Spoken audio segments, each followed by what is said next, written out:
आज हम लोग चैप्टर 4 में कंटिन्यू कर रहे हैं। ठीक है। चैप्टर 3 में जो भी थोड़ा बहुत बचा हुआ है उसको हम लोग संडे को एक्सरसाइज वाले न्यूमेरिकल्स को डिस्कस कर लेंगे तो हो जाएगा। ठीक है। वैसे तो बहुत ज़्यादा दिन पढ़ा दिया मैंने चैप्टर 3, इतना कौन पढ़ाता है। तो चैप्टर 4 में हम लोग वेक्टर्स के बारे में देखे थे। ठीक है। तो एडिशन ऑफ वेक्टर्स हमने देख लिया, सब्ट्रैक्शन ऑफ वेक्टर देख लिया, को इनिशियल वेक्टर्स क्या होते हैं वो आपको समझ में आ गया। ठीक है। इनिशियल वेक्टर्स, उसके बाद फिर हमने triangle law of vector addition, parallelogram law of vector addition देखा। ठीक है। उसके बाद फिर आपको मतलब स्केलर से वेक्टर को मल्टीप्लाई करते हैं तो क्या होता है, ये सब चीजें हम लोगों ने देख लिया। ठीक है। फिर हम लोग आज जो है, जो क्या बोलते हैं, एनालिटिकल ट्रीटमेंट ऑफ जो है ना फैक्टर्स को पढ़ते हैं। ठीक है।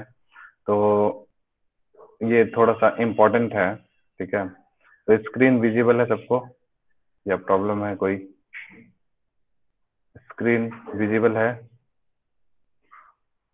दिख रहे यस हैं sir. Letters? Yes sir. Yes sir. ठीक है। तो देखिए, सबसे पहले हम लोग एनालिटिकल ट्रीटमेंट में, ठीक है, वेक्टर एडिशन, दो तरह के वेक्टर एडिशन थे। ठीक है। एक ट्रायंगल लॉ है और एक पैरेललोग्राम लॉ है। तो दोनों लॉ का हम लोग एनालिटिकल ट्रीटमेंट करते हैं। ठीक है। एनालिटिकल ट्रीटमेंट जनरली आपको, यानी कि इसका मतलब होता है मैथमेटिकली हम उसको ट्रीट करके उसके रिजल्ट्स को फाइंड आउट करते हैं। ठीक है। उसका मैथमेटिकल एक्सप्लेनेशन हम लोग कर रहे हैं। ठीक है। तो पहले triangle law of vector addition को करते हैं। ठीक। तो देखिए, सबसे पहले आपको एक वेक्टर दिया हुआ है, कौन सा? Vector A. ठीक है। This is OP vector, vector A. ठीक। और दूसरा है आपका वेक्टर बी, ये वाला। ठीक। हम जानते हैं triangle law of vector addition से ये वाला उसका रिजल्टेंट हो जाएगा R equal to A plus B. यहाँ तक में कोई प्रॉब्लम नहीं है किसी को? ठीक। ये इंफॉर्मेशन बस इतना दिया हुआ है कि वेक्टर्स हैं। ठीक। ये दोनों वेक्टर का है ना रिजल्टेंट हो गया, हमने फाइंड कर लिया ए प्लस बी। अब हम लोग क्या करते हैं इस सिचुएशन में, जो ए और बी वेक्टर, जहां पर मतलब कि बी वेक्टर का जो टेल है, सॉरी हेड है, वहां से हम लोग क्या करते हैं, एक परपेंडिकुलर ड्रॉ कर देते हैं। ठीक है। किस पे ड्रॉ करेंगे परपेंडिकुलर? जो ओपी वाला वेक्टर है उसी के ऊपर में एक्सटेंडेड। ठीक है। इस वेक्टर के ऊपर में ओपी वाले यानी वेक्टर ए के एक्सटेंडेड पार्ट पर, है ना, उसको थोड़ा सा बढ़ा के हम लोग वहां से परपेंडिकुलर ड्रॉ कर देंगे इस पे। ठीक है। तो जैसे ही हम इसके ऊपर परपेंडिकुलर ड्रॉ करेंगे, ठीक, तो आप देख सकते हैं ये वाला एक क्या बोलते हैं, एक ट्रायंगल बन गया। ठीक। और हम एज्यूम कर लेते हैं कि जो वेक्टर ए है, ए का एक्सटेंडेड पोर्शन, ठीक है, वेक्टर ए का एक्सटेंडेड पोर्शन और वेक्टर बी के बीच का जो एंगल है वो एंगल थीटा है। ठीक है। इस एंगल को हमने कितना मान लिया है? थीटा एज्यूम कर लिया। ठीक। सो अब आप देख सकते हैं इसको ये मतलब परपेंडिकुलर ड्रॉ करने का ये पर्पस था, ये एक राइट एंगल ट्रायंगल बन जाए। ठीक है। ये क्या बन जाए? एक राइट एंगल ट्रायंगल। तो आप देख सकते हैं इस राइट एंगल ट्रायंगल में क्या होता है, हाइपोटेनियस जो होता है ना, इसका square that is equal to this square plus this square होता है। ठीक है। समझ गए? तो हम लोग ये लिख सकते हैं, दिस ओ क्यू का square is equal to O N square plus Q N square. ठीक है। O Q square equal to O N square plus Q N square. यहाँ तक में कोई दिक्कत किसी को? ठीक है। अब आप ध्यान से देखेंगे, जो आपका ओ एन है, ठीक है, वो O P plus P N करेंगे तब ओ एन आएगा। तो हमने ओ एन की जगह पे क्या लिख दिया? O P plus P N. ठीक है। और क्यू एन को एज इट इज रख दिया क्यू एन स्क्वायर। ठीक है। अब देखिए, इसमें हम लोग थोड़ा सा इस ब्रैकेट को ओपन करते हैं। ठीक है। और ओपन करने से पहले थोड़ा इस वाले जो छोटा सा एक और राइट एंगल ट्रायंगल बन रहा है उसमें थोड़ा सा हम लोग और मैथमेटिकल फॉर्म देख लेते हैं थोड़ा सा। इस वाले ट्रायंगल में ये जो आपको ट्रायंगल दिख रहा है, ठीक है, इस ट्रायंगल में आप देखिए कॉस थीटा किसके बराबर होगा? Cos theta base upon hypotenuse. Tenth में आप लोग पढ़ चुके हैं ट्रिग्नोमेट्री। ठीक है, याद है ना कॉस थीटा, तो बेस कितना है yes sir. P, yes sir. और बेस कितना है पी क्यू, ठीक है। सो पी एन कितने के बराबर हो जाएगा, पी क्यू कॉस थीटा के बराबर हो जाएगा। तो पी एन जो है वो हो जाएगा P N equals to P Q cos theta, और पी क्यू जो है कुछ और नहीं है, वो क्या है, बी है, ठीक है। सो बी वेक्टर नहीं, बी स्केलर, ठीक है, magnitude of that vector quantity, तो बी कॉस थीटा हो गया। आगे बात समझ में यहाँ तक। उसी तरह से फिर हम लोग अगर इसी ट्रायंगल में साइन थीटा लगाते हैं, तो sine theta is equal to क्या होता है, परपेंडिकुलर अपॉन में हाइपोटेनियस। तो थीटा के जस्ट अपोजिट वाली साइड को हम लोग परपेंडिकुलर बोलते हैं, और ये क्या है, हाइपोटेनियस है। तो पर थीटा, साइन थीटा क्या हो जाएगा, क्यू एन अपॉन में पी क्यू, साइन थीटा हो जाएगा Q N upon P Q, ठीक है। तो आप यहाँ से देख सकते हैं जो क्यू एन है, Q N is equal to हो जाएगा P Q sine theta, that is B sine theta. यहाँ तक समझ आ गया सबको, कोई दिक्कत है बोलिए। यहाँ तक कोई प्रॉब्लम है किसी को तो बोलिए। हाँ सर एक बार और। यार, एक बार और। इसमें इसमें कहाँ कुछ है, 10th क्लास की मैथ्स है इसमें, ट्रिग्नोमेट्री है। इस ट्रायंगल में ये जो ट्रायंगल है, ठीक है, इस ट्रायंगल में हमने एक बार कॉस थीटा लिया, एक बार साइन थीटा लिया, क्या प्रॉब्लम है, आप लोग तो पढ़ चुके हैं सब। कॉस थीटा क्या होता है, base upon yes hypotenuse, sir. तो ये थीटा है, ठीक है। तो बेस क्या हो गया पी एन, और हाइपोटेनियस क्या हो गया, देखिए पी ये एन। बेस है, ये है पी क्यू। परपेंडिकुलर, और ये होता है हाइपोटेनियस, ठीक है। तो cos थीटा क्या होता है, बेस अपॉन हाइपोटेनियस, बेस आपका है पी एन और हाइपोटेनियस है पी क्यू, तो पी एन अपॉन, ठीक है, cos थीटा हो गया P N upon P Q, ठीक है। उसके बाद फिर साइन थीटा अगर हम लोग यहाँ पर लगाएंगे, ठीक है, तो साइन थीटा यहाँ से परपेंडिकुलर अपॉन हाइपोटेनियस हो जाएगा, परपेंडिकुलर है Q N upon P Q, तो साइन थीटा हो गया P N. Q N upon P Q, ठीक है।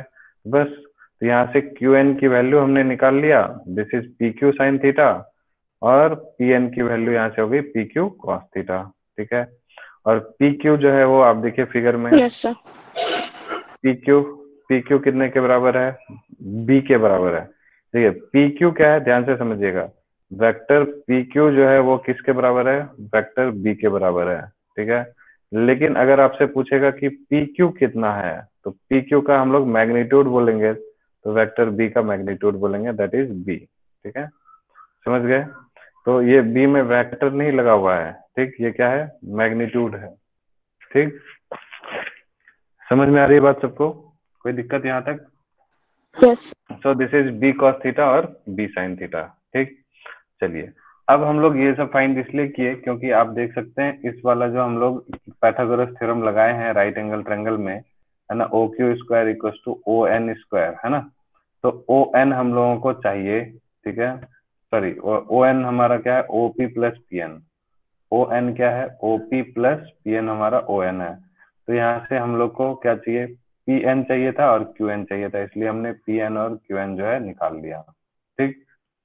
समझ आ रही बात सबको यहाँ तक, इसलिए ये शुरुआत में निकालने की जरूरत थी, ठीक है। एक बार मैं फिर से आपको रिपीट कर दे रहा हूँ, देखिए राइट एंगल ट्रायंगल में जो है, ये जो राइट एंगल ट्रायंगल आपको दिख रहा है बड़ा वाला, इसमें O N square plus Q N square is equal to क्या होगा, O P O Q square, O Q square equal to O N square plus Q N square हो गया। अब इस ओ एन की जगह पे हमने क्या लिखा है, O P plus P N लिखा है, O P plus P N लिखा है, और प्लस में क्यू एन स्क्वायर को एज इट इज रहने दिया, ठीक है। अब देखिए यहाँ से हम लोग वैल्यूज को पुट कर देंगे, ओपी, तो ओपी किसके बराबर है, देखिए ओपी हमारा ए वेक्टर है, उसका मैग्नीट्यूड ए लिख दिया, प्लस पी एन हमारा कितना आ गया है, बी कॉस थीटा, तो बी कॉस थीटा यहाँ लिख दिया, प्लस क्यू एन हमारा आ गया है बी साइन थीटा, तो हमने यहाँ पर बी साइन थीटा का होल स्क्वायर कर दिया, ठीक है। ये स्टेप तक कोई दिक्कत किसी को समझने में, हम्म, कोई प्रॉब्लम है, ठीक है। तो ये हो गया ए प्लस बी का होल स्क्वायर, तो क्या होता है, A square plus B square plus two A B, कोई दिक्कत, ए प्लस बी का होल स्क्वायर खोला है, उसको कोई प्रॉब्लम है? No sir. ठीक है, A square plus B square plus 2ab। ठीक है, तो 2 इंटू ए इंटू बी की जगह पे बी कॉस थीटा है तो 2ab कॉस थीटा हो गया, और प्लस इसका स्क्वायर कर देंगे B square sine square theta. ठीक, यहाँ तक ये सब स्टेप्स क्लियर है सबको? ये इंपॉर्टेंट है, एग्जाम में आता है, ये सब ध्यान से समझिएगा इसको। ठीक है, यस। अब फिर देखिए, B square cos square theta और B square sine square theta, ये दोनों एक साथ ले आएंगे, क्लैप कर देंगे, दोनों को क्लब कर देंगे। ये हो गया आपका ए स्क्वायर हो गया, बी स्क्वायर दोनों में से कॉमन हो गया, यहाँ से कॉस स्क्वायर आ जाएगा और यहाँ से साइन स्क्वायर हो जाएगा। ठीक है, इसको और इसको दोनों को हमने क्लबिंग कर दी तो बी स्क्वायर कॉमन आ जाएगा, तो cos square theta plus sine square theta. ठीक है, समझ गए? और फिर 2ab yes cos sir. Theta हो गया। तो अब कॉस स्क्वायर आप लोग को याद कीजिए, बचपन में पढ़े होंगे, cos square theta plus sine square theta कितने के बराबर होता है? 1 होता है। तो इसलिए ये हो गया A square plus B square into 1, ये तो 1 ही है ना, तो plus B square plus 2ab cos theta. ठीक है, तो आप यहाँ से देख सकते हैं जो आपका फाइनल आउटकम है, रिजल्ट है, ठीक है, वो आ गया आपका किसका, ये जो है ना, ये जो था रिजल्टेंट आर जो था ओ क्यू को हम लोग क्या लिखेंगे, आर रिजल्टेंट, रिजल्टेंट वेक्टर, तो that is O Q square की जगह पे क्या लिख दिया, आर स्क्वायर। तो आर स्क्वायर इक्वल टू इतना आ गया आपका। ठीक है, और ये स्क्वायर उधर जाएगा तो क्या हो जाएगा, रूट बन जाएगा, ये पूरी क्वांटिटी रूट में आ जाएगी, A square plus B square plus 2ab cos theta इतना आ जाएगा। तो आपको ये बात समझ में आ गई, ठीक है, कि अगर हम दो वेक्टर को ऐड करते हैं, ठीक है, ध्यान से समझिएगा इस बात को, एक वेक्टर अगर हमारा, एक वेक्टर ए वेक्टर है, ठीक है, और दूसरा वेक्टर हमारा बी वेक्टर है, तो उन दोनों को अगर हम लोग ऐड करेंगे तो जो रिजल्टेंट वेक्टर है, ठीक है, वो ए प्लस बी वेक्टर के बराबर हो जाएगा। किसके बराबर होगा, ए प्लस बी वेक्टर के बराबर होगा। लेकिन उस रिजल्टेंट वेक्टर ये जो है, उसकी जो मैग्नीट्यूड होगी that is equal to under root A square plus B square plus 2ab cos theta आएगा। ठीक है, ये चीज आपको याद रखना है कि दो वेक्टर का जो रिजल्टेंट होगा that is A square plus B square plus 2ab cos theta. यहाँ तक समझ आ गया सबको? कोई प्रॉब्लम है यहाँ तक में तो बताइए, बोलिए, अरे बोलिए हाँ या नहीं। No sir. No sir. नहीं है, ठीक है, चलिए। उसके बाद फिर हम लोग ये, पता है लास्ट ईयर 5 मार्क्स का मैंने फर्स्ट टर्म का जो पेपर हुआ था, ठीक है, उसमें शुरू के 4 चैप्टर आने वाले थे, ठीक, तो उसमें ये क्वेश्चन 5 मार्क्स में दिया था मैंने। ठीक है, ये वाला नहीं, ये वाला जो है analytical treatment of parallelogram law of vector addition. ठीक है, अभी देखिएगा आप, 5 मार्क्स के 3 क्वेश्चन होते हैं, ठीक है, तो उसमें से एक ये था, और बाकी 2 इजी मतलब क्वेश्चन थे, तो इतना सिंपल है देखिए। ठीक है, और ऐसा नहीं है, ये कई बार पेपर में आता है, बहुत बहुत इंपॉर्टेंट है। तो कोई दिक्कत लगा इसको समझने में? नो पता नहीं। No sir. ठीक है, अब देखिए इसका direction, direction of the resultant vector. ठीक है, तो ये जो डायरेक्शन है, हम लोग मान लेते हैं, डायरेक्शन हमेशा ध्यान में रखिएगा कि जो फर्स्ट वाला वेक्टर है, उन दोनों में से जो फर्स्ट वाला वेक्टर है वो रिजल्टेंट उसी के साथ एंगल बनाता है।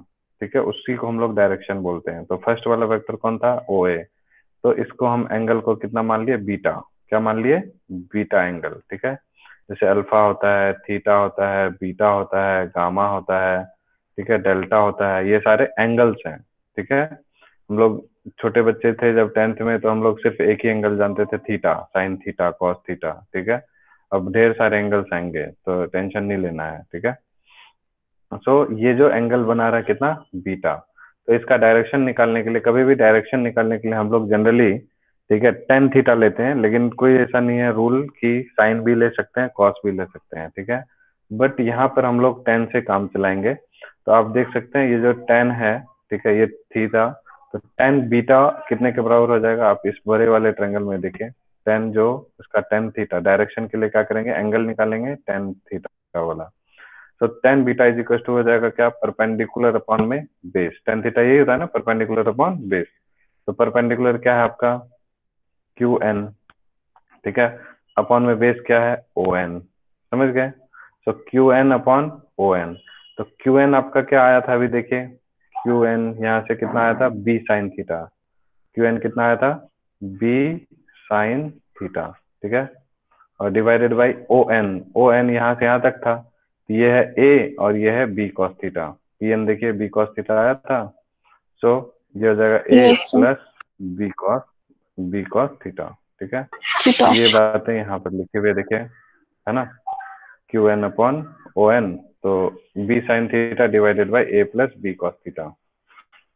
समझ आ गया सबको, टेंजेंट कैसे निकालना है, इंक्लाइनेशन उसका, डायरेक्शन। यस कोई सर। प्रॉब्लम यहाँ तक में किसी को?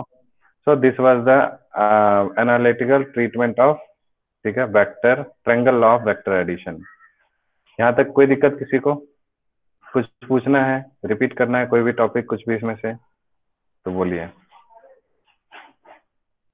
बोलिए, कुछ बताना है। No sir. No sir. ठीक है, तो आगे बढ़े।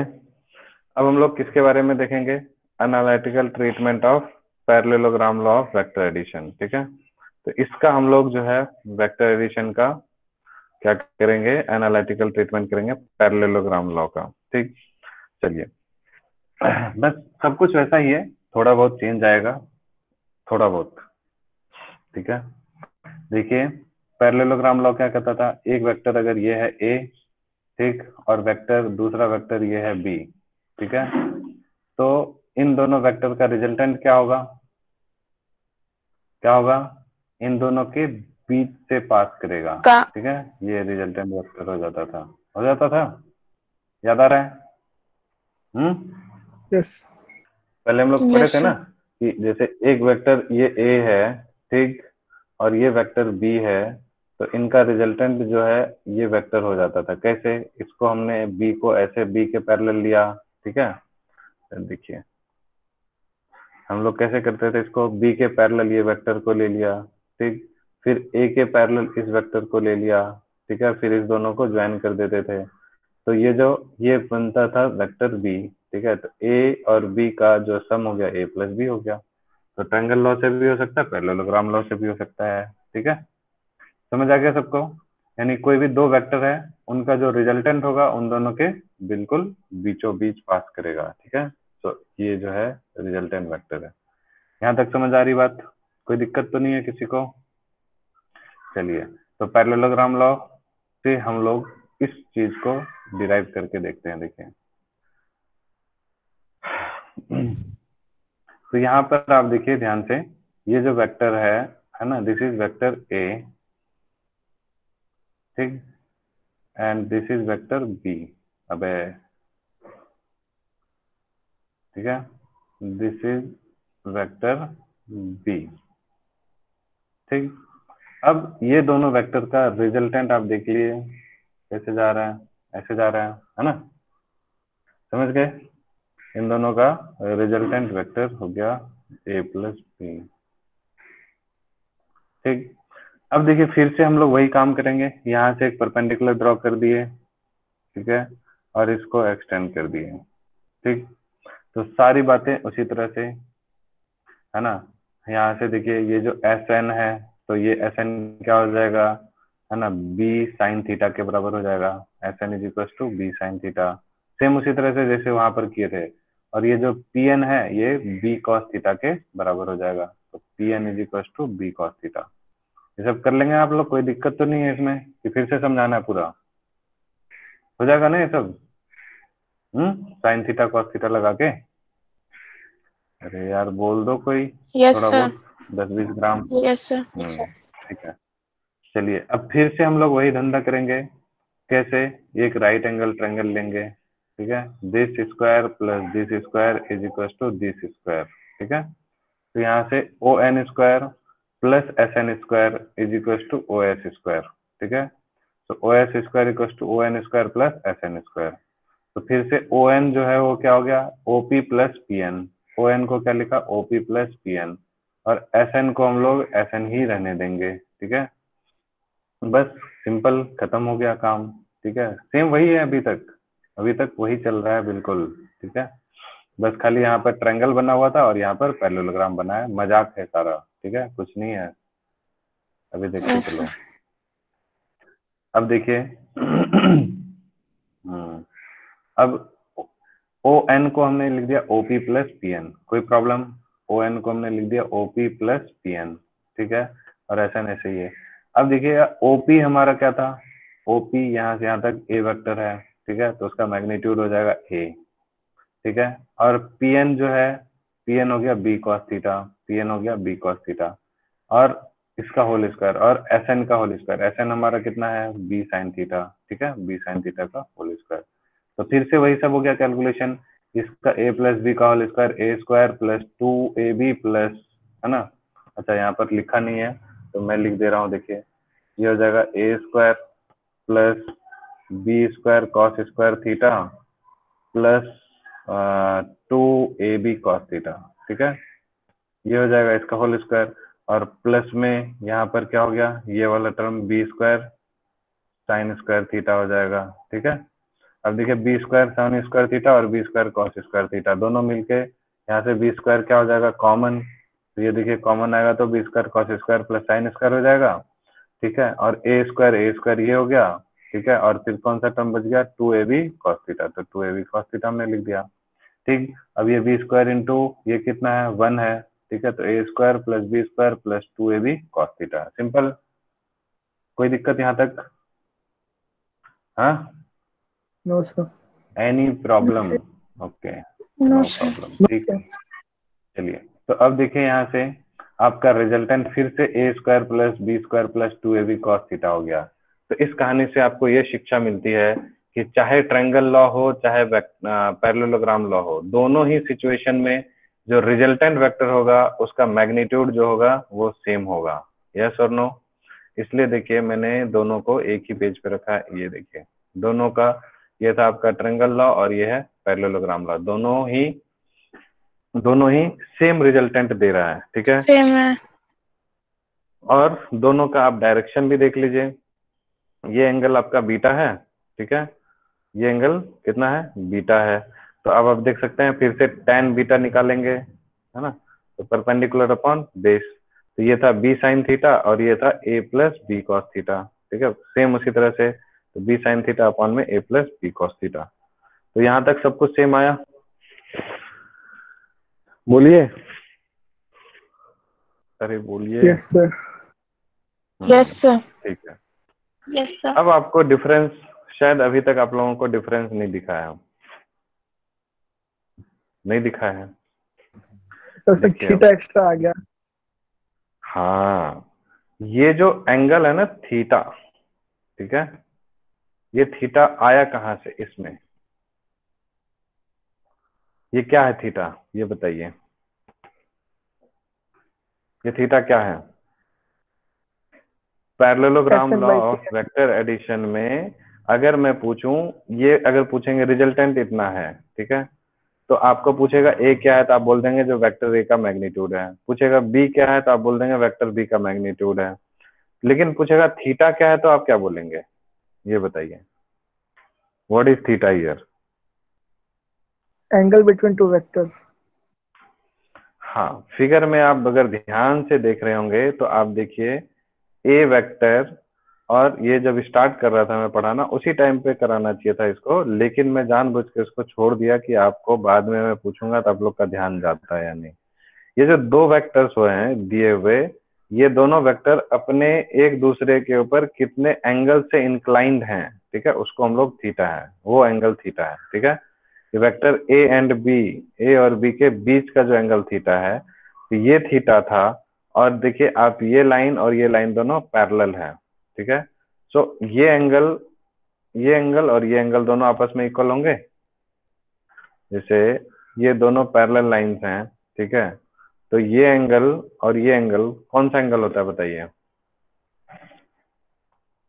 एंगल 1 और एंगल 2 कौन सा है, अल्टरनेट इंटीरियर एंगल है, वर्टिकली अपोजिट एंगल है, कोलिनियर एंगल है, हाँ, ये दोनों क्या है, करस्पॉन्डिंग एंगल्स हैं, ठीक है, तो इसी करस्पॉन्डिंग एंगल के इक्वल होने की वजह से, ठीक है, ये एंगल आपका अगर पहले शुरुआत में ही इसमें गिवन होता है, देखिए ठीक है, आपको क्वेश्चन दिया रहेगा, two vectors A and B are inclined to each other at an angle theta, ये क्वेश्चन में ही गिवन है, ठीक है।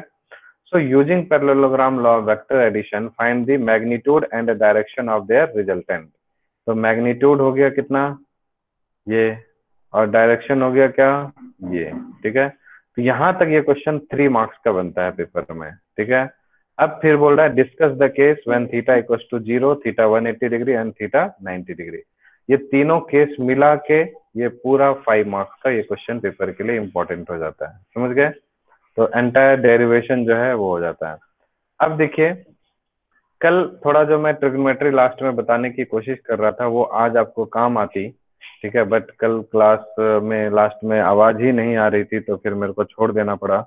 बट अभी अब मैं उसको बताने के लिए अब मेरे पास टाइम नहीं है, ठीक है, नहीं तो फिर वही मैथ्स पढ़ाने के चक्कर में। आप लोग का ट्रिग्नोमेट्री स्टार्ट हुआ या नहीं हुआ अभी तक? फंक्शन स्टार्ट नहीं हुआ है।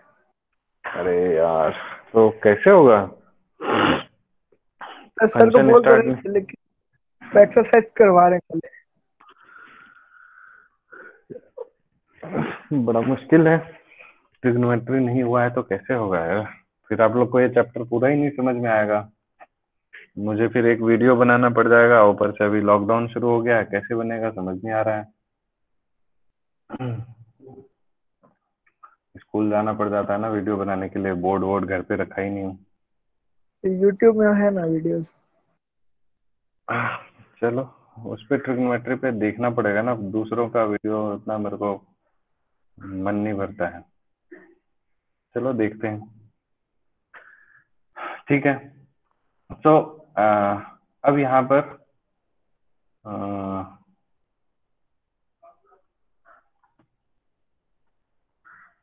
हाँ, अब हम लोगों से सेकेंड पार्ट में पूछ रहा था। देखिए, ठीक है, मैं आपको एक दो बात बता दे रहा हूँ, इसको आप लोग फिलहाल याद रखिए, ठीक है। कॉस 0 डिग्री जो है वो 1 के बराबर होता है, ठीक है, ये हम लोग पढ़ चुके हैं 10th में। कॉस 90 डिग्री कितने के बराबर होता है? कॉस 90 डिग्री कितने के बराबर होता है? इन्फिनिट। वाह, अरे वाह, वाह, जीरो अरे वाह। Zero zero. कॉस 90 कितना होता है? 0, ठीक है। और कॉस 180 डिग्री कितना होता है? कॉस 180 डिग्री कितना होता है? साइन 90। साइन साइन 90 कुछ भी बोल रहा है, नहीं नहीं नहीं तेरा कॉन्सेप्ट प्रोग्राम पूरा गड़बड़ ही है। कॉस 180 कितना होता है? -1 होता है, ठीक है। देखिए, इन सबको ना मैं आपको बस 15-20 मिनट मेरे को आप दीजिएगा, ये जितने भी एंगल है ना, ठीक है, जितने भी एंगल हैं आप फटाक से निकाल सकते हैं एकदम, ठीक है। 180, 360, 270, 10 से 15 मिनट का टाइम दीजिएगा एकदम आपको, मतलब अगर वो 15 मिनट आपने ध्यान से समझ लिया ना तो ये 2 सेकंड में आप ये सारी वैल्यूज ऐसे ही दिमाग में निकाल सकते हैं। कुछ भी पूछूंगा आप 2 सेकंड में निकाल के दिखा देंगे, ठीक है। इन सब का एकदम बहुत ही शानदार सा तरीका है, ठीक है। ये फिलहाल आप ये तीनों वैल्यूज को याद रखिए, ठीक है, लिख लीजिए कहीं पे अपनी कॉपी में, इसको लिख लीजिए सबको ही। cos 0 डिग्री 1 होता है, cos 90 0 होता है, और cos 180 -1 होता है। जल्दी लिखिए इसको, लिख लिया सबने? Yes sir. Yes okay, sir ठीक है। अब देखिए, इसमें हम लोगों से यही तीनों के बारे में डिस्कस करने के लिए बोला है, ठीक है। स्पेशल केस 0 डिग्री, 90 डिग्री और 180 डिग्री, ठीक है। और वो हम लोग जानते हैं कि ये कॉस थीटा है इसमें, तो इसलिए कॉस का ही इस्तेमाल होगा। चलिए, स्पेशल केस देखिए, जब थीटा क्या हो जाए? 0 डिग्री हो जाए, तो थीटा 0 का क्या मतलब होता है? एक वेक्टर अगर ये है वेक्टर ए, और वेक्टर बी कौन सा हो गया? यही वेक्टर हो गया, तो दोनों के बीच का एंगल कितना है? अब बोलिए, दोनों के बीच का एंगल कितना हो गया? 0 डिग्री। 0 डिग्री। समझ आ रही बात सबको? ठीक है, क्योंकि दोनों यस पैरेलल सर हैं। या फिर ऐसा भी हो सकता था, अगर ये वेक्टर ए है, ठीक, तो ये वेक्टर ए है, ठीक है, सॉरी ये वेक्टर बी है, ठीक, दोनों एक ही लाइन में है, ठीक है, तो इसको भी हम लोग बोल सकते हैं थीटा 0, ठीक। और रिजल्टेंट का फॉर्मूला भी हमने देखा था, a² + b² + 2ab cos theta था, ठीक है। और cos थीटा, थीटा 0 डिग्री है तो cos 0 कितना होता है 1, अभी हमने देखा था। तो इसलिए क्या हो जाएगा a square plus B square plus 2ab, ठीक है। cos 0 की वैल्यू क्या है 1।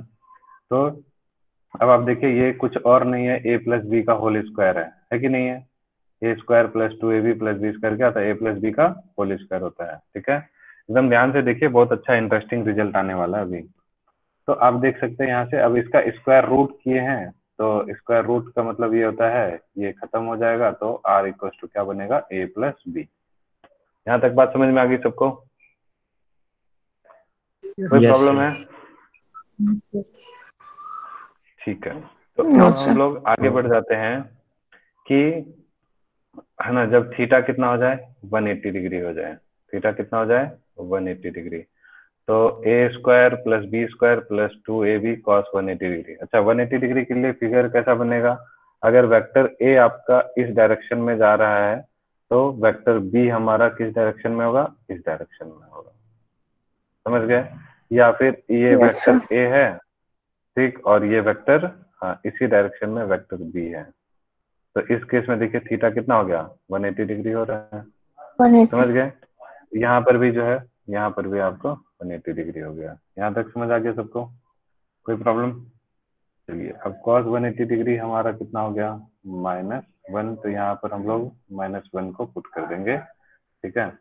तो a square plus B square और ये cos 180 डिग्री की वैल्यू -1 यहाँ पर रख देंगे तो -2ab हो गया, ठीक। अब आप देखिए कोई एक फॉर्मूला बन रहा है, ठीक है। कौन सा फॉर्मूला है, जरा देखिए ध्यान से इसको, किस चीज का फॉर्मूला है ये? A minus B का होल स्क्वायर।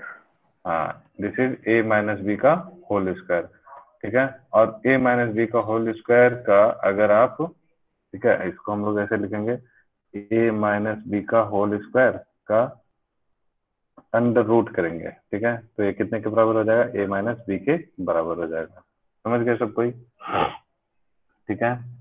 अब Yes, sir. यहाँ से आप ये देखिए कि a माइनस बी हो गया। अब तीसरा केस हम लोग देख लेते हैं, थीटा जब 90 डिग्री होगी, ठीक है।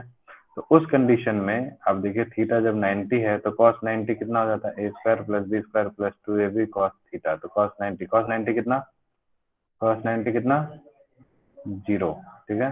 तो ये वाला टर्म क्या हो जाएगा 0 हो जाएगा, तो ये हो गया a square plus B square का अंडर रूट, तो रिजल्टेंट हो गया a square plus B square का अंडर रूट, ठीक है, समझ गए। अब देखिए, चलिए इसको भी खत्म कर देता हूँ, उसके बाद फिर एक काम की बात बताता हूँ।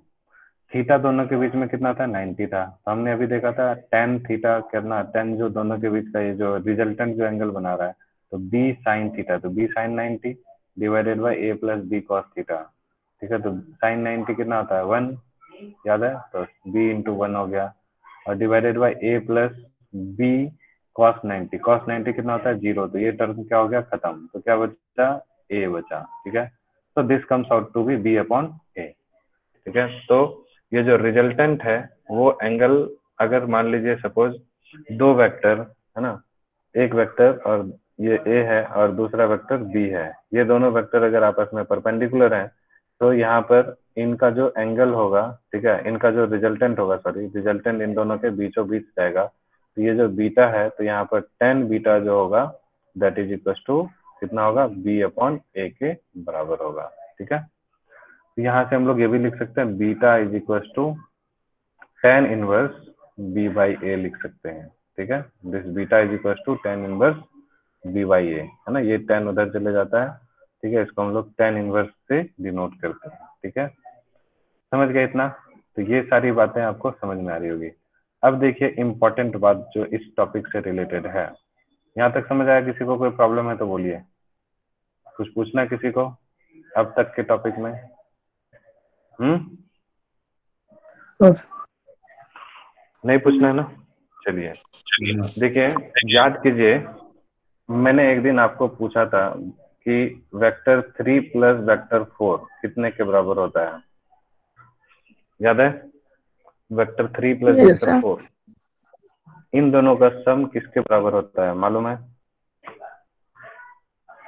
मैंने बताया था पिछले दिन 3 प्लस 4 7 होता है, हाँ, इसको मैंने बताया था, ये जो है वेक्टर 1 के मैग्नीट्यूड से लेके वेक्टर 7 के मैग्नीट्यूड तक होता है, ठीक है, ये बताया था कि इसकी जो वैल्यू होगी वो 1 से लेके 7 के बीच में हो सकती है। ठीक है, अब उसी चीज को मैं प्रूफ करके दिखा रहा हूँ। ये 1 क्या है, इन दोनों का डिफरेंस है, इन दोनों का Yes, sir. Difference Difference. है। ठीक है, और 7 क्या है, इन दोनों का The सम है। sum. समझ गए? अच्छा, और इन दोनों का स्क्वायर का अंदर रूट करके देखिए कितना आ रहा है। 5 3 का स्क्वायर प्लस 4 का स्क्वायर कितना आ रहा है, 5 5 आएगा, है ना। 16 और 9 25 का रूट 5। तो ये 5 भी जो है इस दोनों के बीच में ही लाई कर रहा है। ठीक है, यहाँ तक समझ में आ रही बात, कोई दिक्कत? No, sir. चलिए अब ध्यान से देखिएगा इस चीज को। ठीक है, कैसे होगा ये जो 3 वेक्टर है और जो 4 वेक्टर है। ठीक है, हम लोग इसको क्या किए थे, ये देखिए, ये जो रिजल्ट आया है, एक वेक्टर ए और दूसरा वेक्टर बी। ठीक है, ये 2 वेक्टर्स थे। इन दोनों वेक्टर का जो रिजल्टेंट था वो हम लोग कैसे देख रहे थे, ये देखिए। रिजल्टेंट आपका पहला सिचुएशन आया, आ जाओ भाई, देखिए, एक बार जब कितना है, ए प्लस बी आया है, दोनों के सम के बराबर। एक बार कितना आया, दोनों के डिफरेंस के बराबर। और एक बार क्या आया, अंडर रूट ऑफ दिस। जैसे अभी मैंने बोला था आपको 3 और 4 का सम, तो ये कितना आ गया था, 7। ये क्या आ गया, 3 माइनस 4 जो आएगा उनका डिफरेंस, यानी कि 1। और ये देखिए कितना आया, ये कितना आया, 5। ठीक है, तो आप देख सकते हैं दो वेक्टर को, एक वेक्टर 3 और वेक्टर 4 को ऐड किए तो उसकी मैक्सिमम वैल्यू कितनी हो रही है, 7। मिनिमम वैल्यू कितनी हो रही है, 1। यानी ये जो सम होगा दोनों वेक्टर का, जो रिजल्टेंट होगा, इसी दोनों के सम से लेके दोनों के डिफरेंस के बीच में होगा। नहीं मान रहे अभी भी? ये प्रूफ हो गया कि नहीं हुआ? ये है वेक्टर हो गया। अलजेब्रा। जब हम लोग रिजल्टेंट ऑफ दो वेक्टर्स कर रहे हैं तो इसी तरह से ये प्रूफ होता है। समझ गए? क्योंकि ये जो चीज है, देखिए, ये अब ऐसे भी सिंपल सी बात है, आप सोच सकते हैं कोई भी दो वेक्टर के बीच में एंगल जो होगा, है ना, दो वेक्टर है, एक वेक्टर ये है और दूसरा वेक्टर, है ना, ये बी है। ठीक है, इस दोनों के बीच का एंगल क्या होगा, मिनिमम एंगल क्या होगा, 0 डिग्री हो सकता है, और मैक्सिमम एंगल कितना होगा, 180 डिग्री हो सकता है। तो ये 0 से 180 के बीच में कोई भी एंगल हो सकता है। तो ये जो 0 वाला है उस समय में मैक्सिमम होगा कितना, a plus R equal to A plus B. और जब 180 डिग्री होगा तो उस समय में हो जाएगा r equal to A minus B. समझ गए बात कि नहीं समझे? yes simple. तो अब क्योंकि इससे ज्यादा एंगल नहीं हो सकता, जैसे ये वेक्टर ए है और ये वेक्टर बी है, अब आप बोलेंगे कि ये इनके बीच में ये एंगल जो है वो 180 से ज्यादा हो गया। नहीं, हम लोग फिर ये छोटा एंगल लेते हैं। ठीक है, 180 से बड़ा एंगल हो ही नहीं सकता। तो इसका मतलब है कि दो वेक्टर का जब सम करेंगे तो मैक्सिमम वैल्यू कितनी आ जाएगी, जब दो वेक्टर का सम करेंगे तो मैक्सिमम वैल्यू कितनी आ जाएगी, 180. कितनी? 0. ए पगली, maximum value A a plus plus B आ जाएगी, ये वाली होगी ना। और मिनिमम वैल्यू कितनी होगी, ये होगी। ये नहीं समझे? ठीक है, समझे. तो इसका मतलब ये है, हम लोग यहाँ से एक, है ना, समरी बना सकते हैं कि जो आर है, आर यानी रिजल्टेंट, ठीक है, ये लाई करता है कहाँ से कहाँ के बीच। मिनिमम वैल्यू हो गई ए माइनस बी और मैक्सिमम वैल्यू हो गई ए प्लस बी। समझ आया कि नहीं आया? दो yes वेक्टर का sir रिजल्टेंट यहाँ से यहाँ के बीच में लाई करता है। ठीक है, अब बोलिए, किसी को कोई दिक्कत है यहाँ तक में तो बोलिए, कोई प्रॉब्लम है?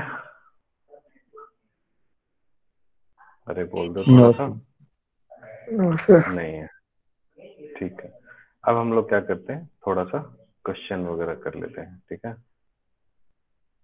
इससे रिलेटेड।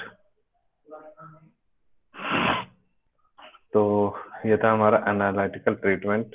अगर किसी को रिवाइज करना है तो आप यहाँ से रिवाइज कर सकते हैं, देख लीजिए। ठीक है, फॉर्मूला वगैरह देखिए, मैं क्वेश्चंस देता हूँ एक दो आपको, छोटा छोटा सॉल्व करने के लिए।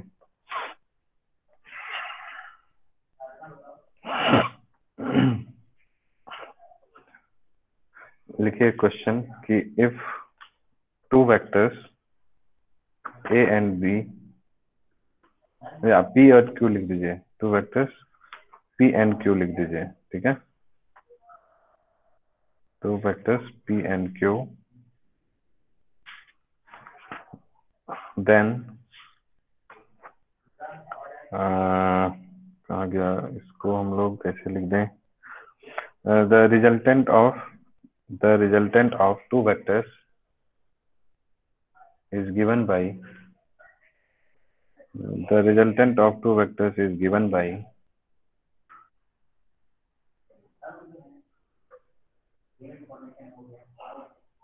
resultant of two vectors is given by r equal to p square plus q square, ये दिया हुआ है, ठीक है। r square equal to p square plus q square, the find the angle between two vectors, ठीक है। Question है find angle between two vectors,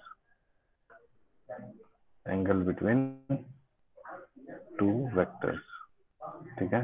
ये आपको फाइंड करना है, देखिए करके। 90 डिग्री। बाकी लोग का भी आ गया? Yes, sir.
हाँ, आ गया ये क्वेश्चन, हो गया सॉल्व? यस। ठीक है, और थोड़ा कुछ काम था। तो देखिए इसमें कुछ नहीं है, सिंपल था, सॉल्व हो गया होगा सबसे। आंसर तो आ ही गया था आप लोगों का 90। कैसे हुआ 90? बोलिए। P square plus Q square देखिए को इक्वेट कर देंगे फॉर्मूला से। लोग अभी जो रिजल्टेंट है that is R is equal to, हम लोग अभी देखे थे formula, P square plus Q square plus 2pq into cos theta, ये देखे थे फॉर्मूला, है ना। Yes, sir.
अभी आवाज आ रही है क्या? Yes, sir. नेटवर्क खत्म हो गया। ठीक है ठीक है। तो अभी देखिए ये कितना हो गया। तो यहाँ पर हम लोग क्या लिख दें, P square plus Q square. तो अब देखिए दोनों side P square Q square P square Q square cut जाएगा। तो अब क्या बचा आपका, 2pq cos theta equal to कितना हो गया, 0। इधर कुछ नहीं बचा, तो इसलिए cos थीटा इक्वल टू कितना हो गया यहाँ पर, 0। ठीक है। और थीटा 0 कब होता है, cos थीटा 0 कब होता है, जब थीटा क्या हो जाए, 90 डिग्री हो जाए। क्वेश्चन समझ में आ गया सबको? कोई दिक्कत Yes. यहाँ तक में? Yes, sir. कि फिर से समझाना, बीच में थोड़ा गड़बड़ हो गया तो कोई दिक्कत तो नहीं है? समझ आ गया ना सबको? Yes sir. ठीक है। चलिए एक और क्वेश्चन करिए कि दो फोर्स हैं, एक 2 न्यूटन का एक 3 न्यूटन का है। ठीक है। एक क्वेश्चन है, एक फोर्स है 2 न्यूटन का और एक फोर्स है 3 न्यूटन का। ठीक है। और उनका रिजल्टेंट है 4 न्यूटन। ठीक है। इसको डिलीट कर देता हूँ। रिजल्टेंट है 4 न्यूटन। दो फोर्स, एक हो गया F1 2 न्यूटन, क्योंकि ये भी वेक्टर क्वांटिटी है। दूसरा हो गया 3 न्यूटन, और उन दोनों के बीच का जो रिजल्टेंट फोर्स है, दिस इज 4 न्यूटन। ठीक है। So angle between F1 and F2 find करना है आपको। तो find angle between F1 and F2 करके दिखाइए इसको। ठीक है, सॉल्व कीजिए।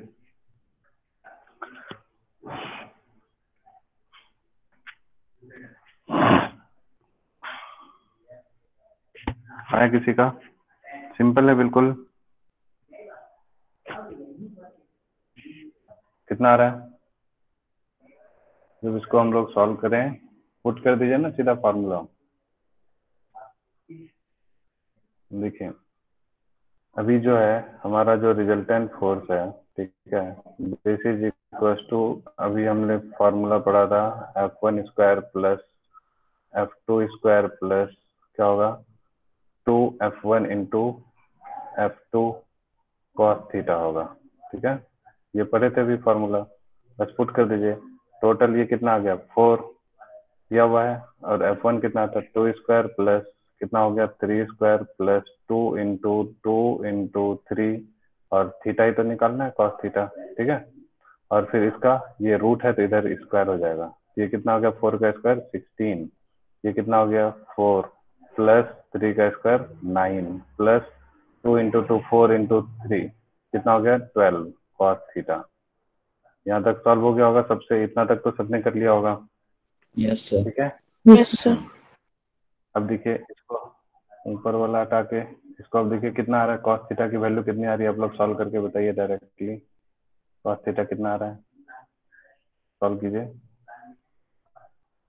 cos थीटा की वैल्यू कितनी हो रही है, 1/4. देखो 1/4। हाँ ठीक है, ये वैल्यू आ रही है 1/, देखिए ये हो जाएगा 16, अरे 16 माइनस ये जो 4 प्लस 9 कितना हो जाएगा, ये 13 है, 13 प्लस 12 cos थीटा है। ठीक है, तो 16 माइनस कितना हो जाएगा 13, and that is equal to कितना, 12 cos थीटा। ठीक है, तो 13 माइनस 16 ये कितना हो गया, 16 माइनस 13 3, और वो उधर वाला 12 इधर आ जाएगा, तो 3/12 इज इक्वल टू क्या हो गया, cos थीटा। तो यहाँ से cos थीटा की वैल्यू हो गई कितनी, 1/4। 1/4 मतलब 0.25। ठीक है, तो ये जो cos थीटा की वैल्यू 0.25 हुई। ठीक है, तो ये आप देखिए अप्रोक्सीमेटली आप इसका आंसर जैसे पेपर में लिखेंगे, cos थीटा की वैल्यू 0.25 आई है, इसको अगर आप पेपर में लिखेंगे तो cos थीटा इक्वल टू 1/4 है। ठीक है, तो आप इसको ऐसे लिख सकते हैं पेपर में, cos इनवर्स है ना 1/4 या 0.25, आप ऐसे भी लिख सकते हैं, कोई दिक्कत नहीं है। ठीक है, लेकिन अगर आप थोड़ा बहुत दिमाग लगाएंगे, है ना, cos cos 0 डिग्री कितना होता है, cos 0 डिग्री कितना होता है, 1 होता है, और cos 30 डिग्री कितना होता है, cos 30 डिग्री मालूम है किसी को, √3/2. √3/2। √3/2 कितना होता है, 0.86। ठीक है, जब आप इसको सॉल्व करेंगे तो। ठीक है, √3 Yes. की वैल्यू होती है ना 1.73, तो 1 है ना, और 0.86। तो आप अब देख सकते हैं जो 0.25 है, ठीक है, ये जो वैल्यू है ना, कॉस 0 डिग्री कॉस, है ना, 1/4 आ रहा है 0.86। उसके बाद फिर कॉस 60 कितना होता है, कॉस 60 कितना 0.5 होता है 1/2, 0.5 ठीक है। और कॉस 60 के बाद हम सीधा 90 जानते हैं, ये कितना होता है 0, ठीक है। इसका मतलब है ये जो 0.5 और जैसे ये वैल्यू क्या हो रहा है, डिक्रीज कर रहा है, देखिए 1 था, 0.86 था, 0.5 था, फिर 0 था, तो ये वैल्यू डिक्रीज कर रही है। तो अब आप इतना तो समझ में आ गया होगा कि जो 0.25 है, 0.25 जो है वो इसके इसके बीच में होगा, इसके किसके बीच होगा, 1/2 और 0 के बीच, तो इसलिए एंगल भी जो है 60 और 90 के बीच में होगा। नहीं समझ में आइडिया नहीं लगा मैं क्या बोल 75 रहा हूँ? हाँ, तो इसकी वैल्यू लगभग 75 डिग्री होती है, ठीक है। देखिए मैं बोल रहा हूँ कॉस 60 डिग्री कितनी होती है, 1/2 होती है, यानी 0.5। कॉस 90 कितना होता है, 0 होता है, ठीक है। तो और इसका मतलब ये है 0.5 और ये है 0, तो 0.25 जो अभी हमारा आया है, तो 0.5 और 0 के बीच में है ये, तो यानी कि एंगल भी जो होगा 60 और 90 के बीच में होगा। तो अप्रोक्सीमेटली हम लोग ये बोल सकते हैं ये जो आंसर होना चाहिए वो 75 डिग्री होना डिग्री। चाहिए। तो अब आप एक अप्रोक्सीमेशन लगा सकते हैं यहाँ पे, ठीक है। समझ आ गया सबको, कोई दिक्कत? अभी कोई क्लास भी है इसके बाद ना? No sir. नहीं है नो क्लास? No 11-25 bio. ठीक है, है सर। ठीक है, ठीक है, कोई बात नहीं। तो अभी हम लोग आज इतना ही हम लोग को कराना था, ठीक है। अब आप लोगों को इससे रिलेटेड पिछले दिन वाला भी जो मैंने बोला था क्वेश्चंस भेजूंगा, तो अभी तक मैंने क्वेश्चंस उसका सेंड नहीं किया है, ठीक है। तो आप लोग वो और उस दिन वाला और आज वाला सारा जो है न्यूमेरिकल्स मैं आज सेंड करता हूँ आपको, आप लोग उसके ऊपर